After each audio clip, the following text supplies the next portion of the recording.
Hey everybody, thank you for joining us on the Kidney Coach YouTube channel. I am Fiona and I'm joined by the amazing Dr. Lyon. Great to see you here.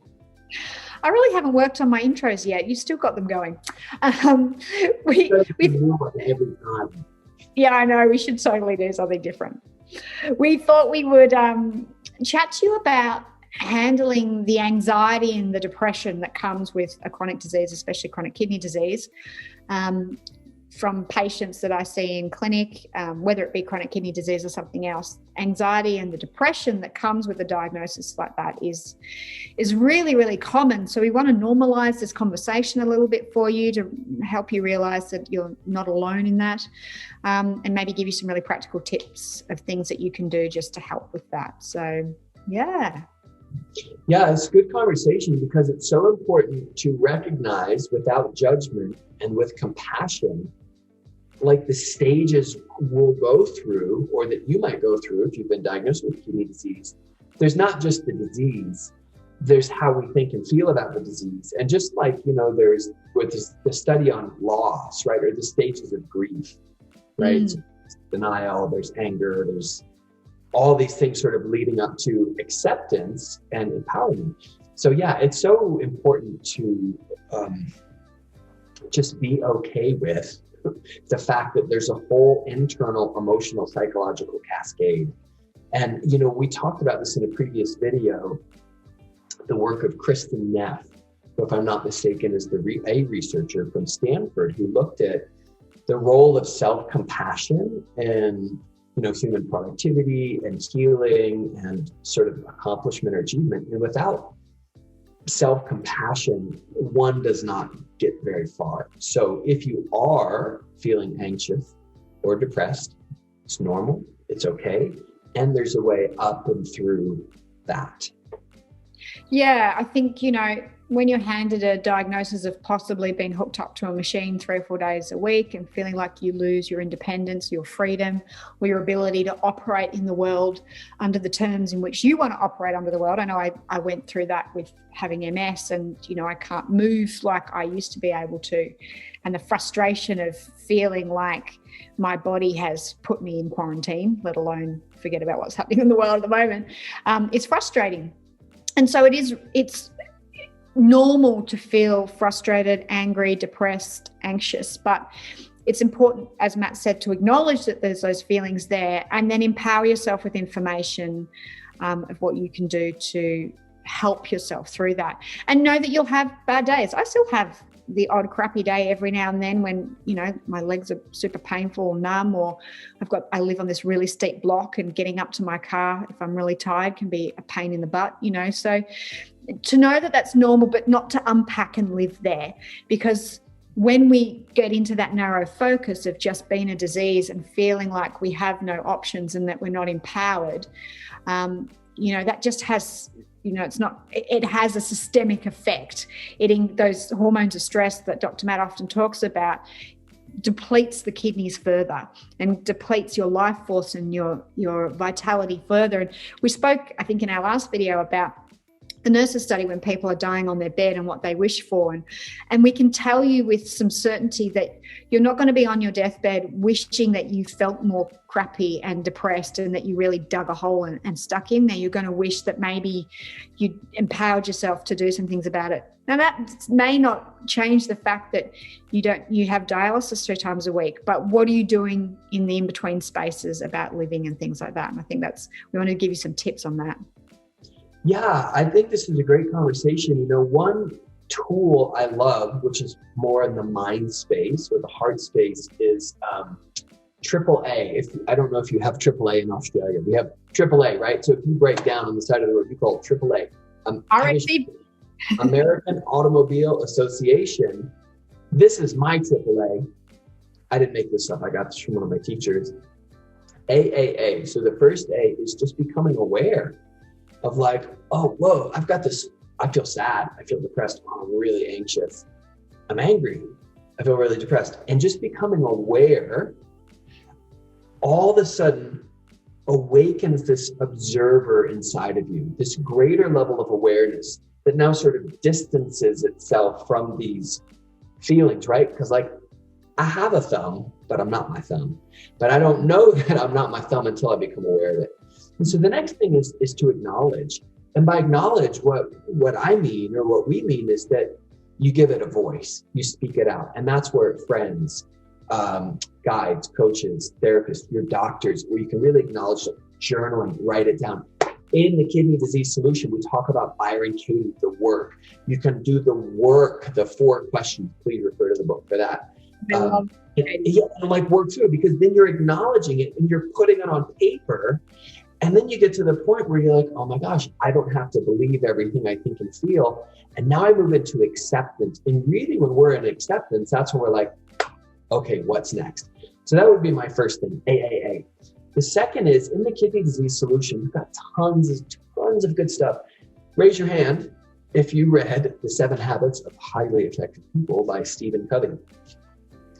One of the first, I don't remember if it's which number it is. I think it's number 1, be proactive. So there's all these cool proactive things where we can literally, so in behavioral psychology, we talk about how actions wag the tail of our feelings. So meaning then when I say, okay, cool, I may have these different things going on, but I'm going to see myself as different, better, and healthier than I am now. What actions do I need to take now? What actions do I need to take now? There's a great book called Constructive Living. Do you remember Dan Millman, The Way of the Peaceful Warrior? A friend of mine, I love him. Yeah, Dan Millman was really influenced by David Reynolds, who wrote Constructive Living. And his main question that he had us keep coming back to in that book is, and now it needs to be done. And now it needs to be done. Now it needs to be done. And so maybe it's the alkaline diet. Maybe it's the Wim Hof breathing technique. Maybe it's taking your supplements that you forgot to take this morning because you need to take your cordyceps and your FOT and your ginger and your CoQ10 and the alpha lipoic acid, all that stuff, right? So, or maybe it's then, all right, now I'm going to sit down and do that guided meditation, or whatever it is. That little proactive, productive step keeps putting marbles of positivity in your internal jar. And so eventually, or maybe instantaneously, it then begins to shift the thought, feeling loops that we're in that really drive behavior. And our outcomes are going to be determined by what, give it to me, what we do, our behaviors, right? Like we are the sum total of the choices we make, but we make the choices we do based on the thoughts and feelings we have, which doesn't mean you need to be perfect, but like we just need that loving, self-compassionate space that says, oh, I'm not feeling too good right now. So that act of self-love starts to cascade positive choice.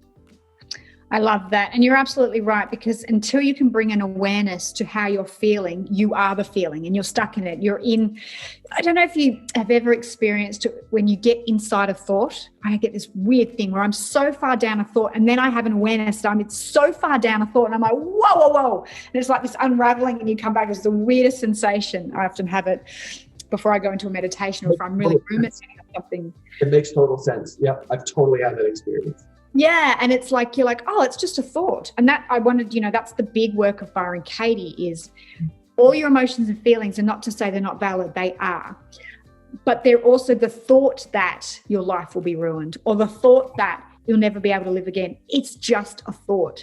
And what happens is we believe these thoughts, but it's just a thought. And I really encourage you to look at the work of Byron Katie. It's in the book if you've got that.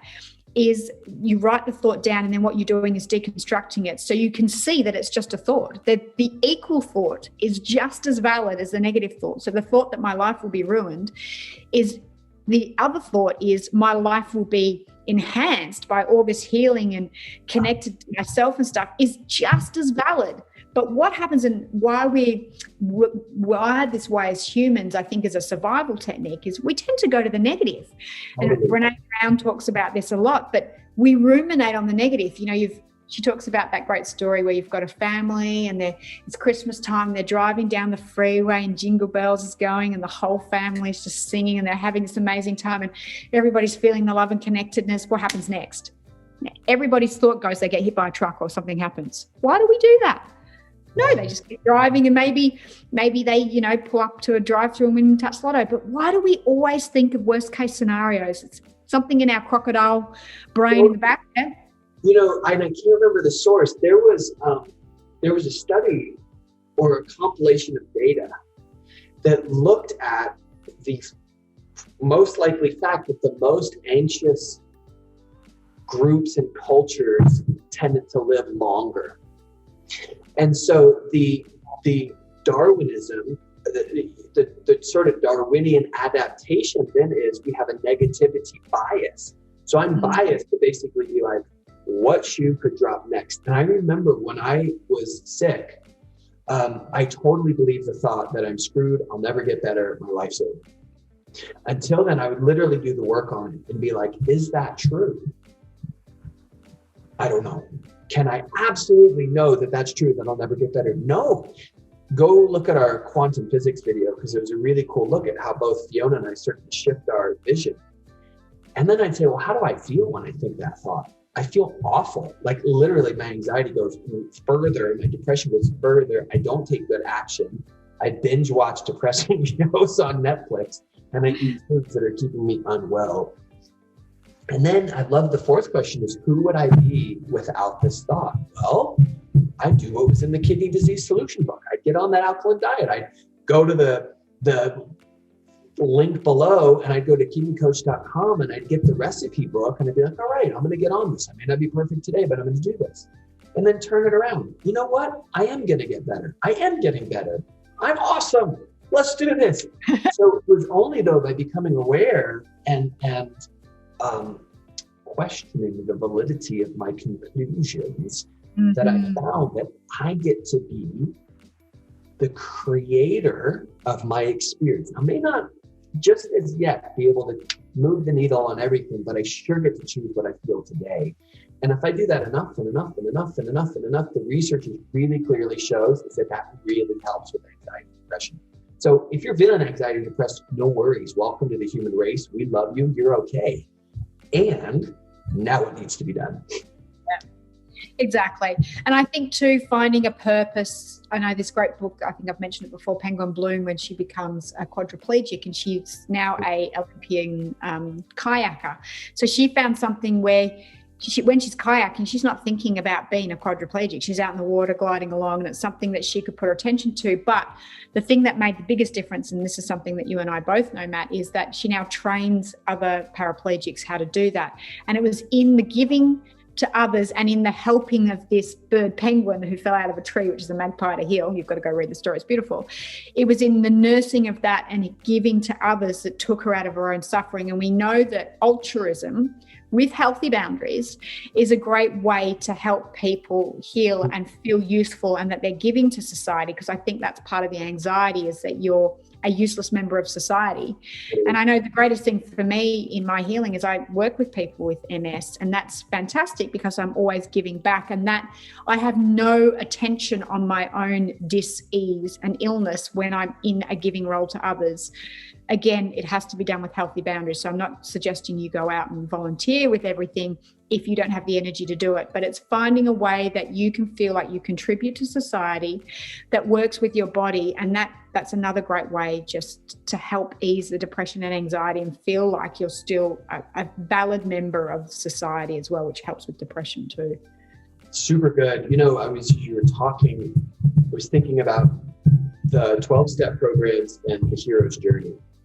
And they sort of mirror each other. The end of the hero's journey. So when the heroine, she goes through this ordeal, she has to face these opponents, she overcomes herself, and she goes, ascends to maybe higher states of consciousness, gets to know herself, feels love. The completion of that arc is that she goes back into the community, back to her place where she can make the most difference. That's the hero has been giving, right? Is that contribution. And then the 12 steps, you know, the 12th step of the 12 steps is that now you get back and help other people who may not know what you know. And you know, so cool is you can do that in any way. It doesn't take much to send someone a text and say, hey, just thinking of you, I'm grateful for you. Or a call to mom, if you're British, and be like, hey, how you doing today, mom? Sending you love. There's just so many ways to be kind. You know, Carolyn Myss wrote this book called Invisible Acts of Power. Totally recommend reading this book. I got to share this story. This is amazing. So this woman in the UK, as I understand the story, is in a car accident. She dies. She leaves her body, and this is going to sound woo-woo, but there was actually objective data to substantiate what I'm saying. This is all in the book. So she dies, and as she leaves her body, she can read the thoughts of everyone around her, and she realizes that most people are more frustrated that there was a car accident because they're going to be late or they're stuck in traffic. One person was praying for her. Now, I say that with respect to all faiths or no faiths, but here was a person who was sending positive intent for this person who had been in a car accident. This woman was aware of it and saw a light going up. Now, what's so cool is that she recalled when she came back to life, because she was rushed to the hospital and she was saved. So she lived. She had a near-death experience. She remembered the license plate of the woman who had been sending her the positive intention or the healing energy or the prayer, however we want to frame that. Yeah. She finds out who the person was, goes to her house, brings her flowers, and says, I know this is crazy, but were you in this, road, and did you see a car accident? Yeah, I was the person who died. And when I died, I saw you praying for me. Thank you. Here's my flowers. Right? So we have no idea how just a little invisible act of power could change the life. The book talks about, how somebody was going to kill themselves that day, but someone was kind and opened the door for them at Starbucks. So, there's so many ways where even when we're not feeling the best, we can choose to align with and associate with kindness, with love, with compassion. And this can totally move the needle in your own life. And we never know how far reaching our actions will. Yeah. So I think something we'll definitely touch, and we'll do another video on this, is we'll talk about breathing techniques, because they're also amazing to alkalize the body and to help cope with anxiety. Matt and I are both huge lovers of Wim Hof, but I think next time when we catch up, we'll do some breathing techniques with you, and we'll that's another great way that you can work as well. But we'll leave you with those thoughts for now. But what was the name of the book again? It was Carolyn Myers' Invisible Acts of Power. Invisible Acts of Power. Have a look at that book. Power. And the 3 A's. Become aware, acknowledge, accept. Maybe write those down. And remember, you are not your thoughts. Thank God for that. Yeah, you and me both. All right, till next time, guys, take care. Hopefully you found this useful. Remember to subscribe below. And if you want more information about the kidney disease solution, head over to kidneycoach.com. You can download some really great free resources there. Or if you're ready to buy the program right now, head to beatkidneydisease.com and you'll be able to buy it there too. Have a great day. Bye.